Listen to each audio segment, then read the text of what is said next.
수강생 여러분, 안녕하세요. 지난 시간은 식민지기 교육 제도의 변화를 시대별로 살펴보았습니다.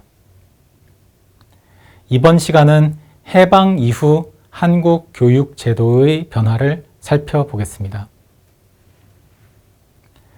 1945년 8월 15일, 일본이 연합군에 항복한 이후 북위 38도선 이북에는 소련군, 38도선 이남에는 미군이 각각의 정부 수립 이전까지 통치하게 됩니다.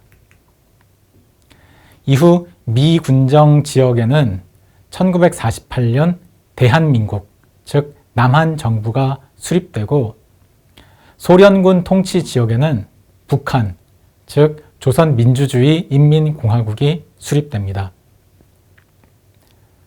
본 강좌에서는 이제 미군정을 거쳐 대한민국의 학교 교육 체제가 형성되는 과정에 초점을 맞추어 논의를 진행하겠습니다. 1945년 8월 15일 해방 이후 각 학교는 휴교 상태가 되었습니다.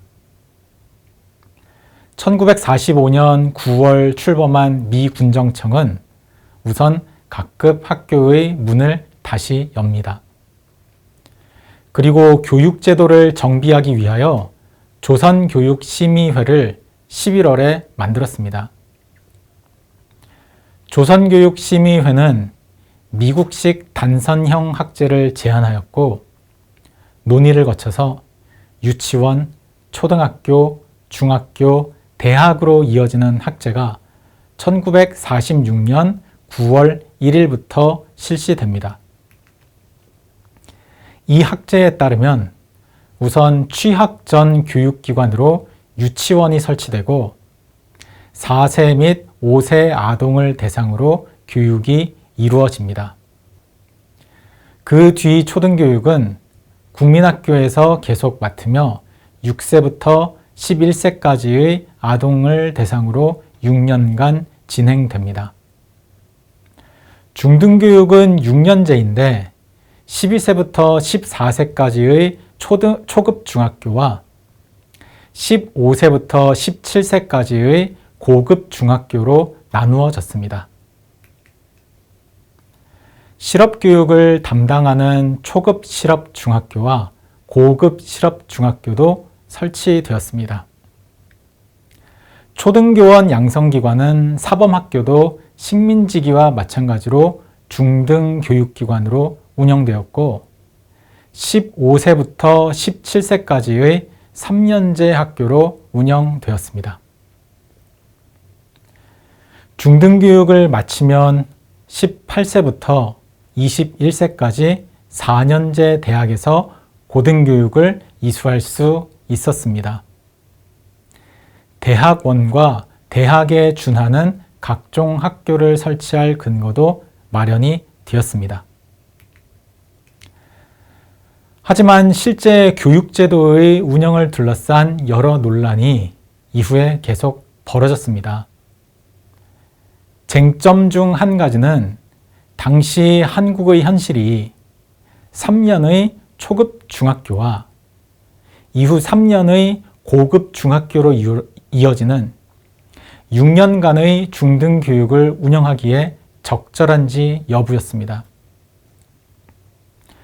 1948년 대한민국 정부가 수립되고 1949년 교육법이 제정되면서 이러한 교육제도는 다소 변경되었습니다. 중등교육은 6년제로 두되 초급 중학교의 교육 연한을 4년제로 늘렸습니다. 고급 중학교의 이름은 고등학교로 바꾸었고 2년제로 정했습니다. 1950년 1월 1일부터 시행된 이 제도에는 고등학교에 진학하지 못하는 경우에 중학교에서 4년의 교육을 받도록 하는 취지가 담겨 있었습니다. 하지만 다른 3년제 중등교육기관과의 통일성을 갖추기 위해 1950년 3월 교육법을 개정하여 고등학교 수업 연한을 다시 3년제로 통일합니다. 그리고 중학교는 4년제이지만 3년 수료 후 고등학교 또는 사범학교로 진학할 수 있도록 했습니다. 하지만 4년제 중학교 교육의 모호함이 여전히 문제로 남았고 1951년 다시 교육법 개정을 통해 중학교를 결국 3년제로 정하게 됩니다. 이렇게 정해진 6334 학제는 이후 현재까지 이어지고 있습니다. 이제 한국에서 각급 학교가 어떻게 변천해 왔는지 살펴보겠습니다. 앞서 말씀드린 대로 미군정기부터 유아교육기관인 유치원이 본격적으로 등장합니다. 현재 한국의 유아교육은 유치원뿐만 아니라 보육기관인 어린이집을 통해서도 이루어지고 있습니다. 어린이집은 보육기관으로 처음에는 타가소라고 불린 적도 있었습니다. 1970년대부터 나타났고 1990년대 이후 빠르게 증가했습니다. 초등교육은 국민학교를 통해 이루어졌습니다. 구한말 소학교로 시작하여 식민지기의 보통학교, 소학교, 국민학교로 명칭을 바뀌었습니다. 해방 이후에도 한동안 한국 초등교육기관의 명칭은 국민학교로 이어졌습니다. 하지만 이러한 명칭이 식민지 지배의 영향으로 만들어졌다는 비판이 꾸준히 이루어졌고 결국 1996년에 초등학교로 명칭이 다시 바뀌었습니다. 이외에도 학령기에 초등교육을 이수하지 못한 사람들을 위한 공민학교가 있었습니다. 1946년에 처음 만들어졌고 3년제로 운영되었습니다. 6년의 초등교육과정을 3년간 교육한 이 학교는 졸업을 하더라도 중학교 과정 진학을 위한 학력을 인정받지는 못했습니다. 하지만 정규 초등교육을 받지 못한 사람들에게 읽기, 쓰기, 셈하기 등 기초 초등교육을 실시하여 비문해율을 줄이는 데에 기여했습니다. 중학교 과정 진학을 위해서는 초등학교 졸업 자격 검정 시험을 치르고 통과해야 했습니다. 하지만 초등학교 교육을 받지 못한 청소년들이 공민학교를 다니는 경우는 상당히 흔했습니다. 초등교육이 보편화되면서 공민학교는 점차 줄어들었고 이제는 더 이상 남아있지 않습니다. 해방 이후 전기 중등교육은 중학교를 통해서 이루어졌습니다. 중학교를 다니지 못한 사람들을 위한 고등공민학교, 기술학교도 있었습니다. 고등공민학교와 기술학교는 초등과정의 공민학교처럼 중학교 교육 기회를 얻지 못한 사람들을 위한 사회교육기관이기도 했습니다. 고등공민학교는 일반 중학교에 보다 가까웠고 기술학교는 전문계 실업교육을 통해 기술 인력을 배출하는 목적이 더 강했습니다. 고등공민학교와 기술학교 모두 중학교 교육이 보편적으로 확산되며 사라졌습니다. 중학교 졸업 후 진학하는 후기 중등교육의 대표적인 기관은 고등학교였습니다.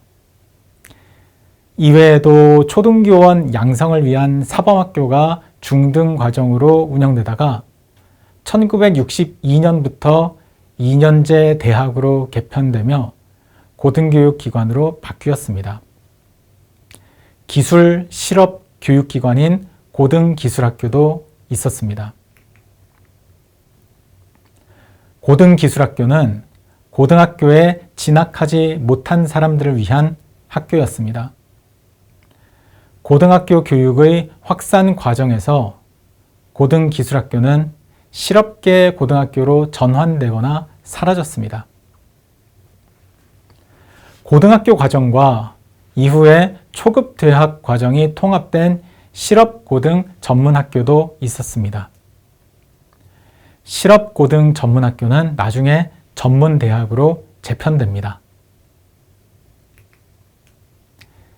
해방 이후 식민지기의 경성제국대학은 몇몇 관, 공, 사립 전문학교와 통폐합하여 국립서울대학교로 새롭게 설립됩니다.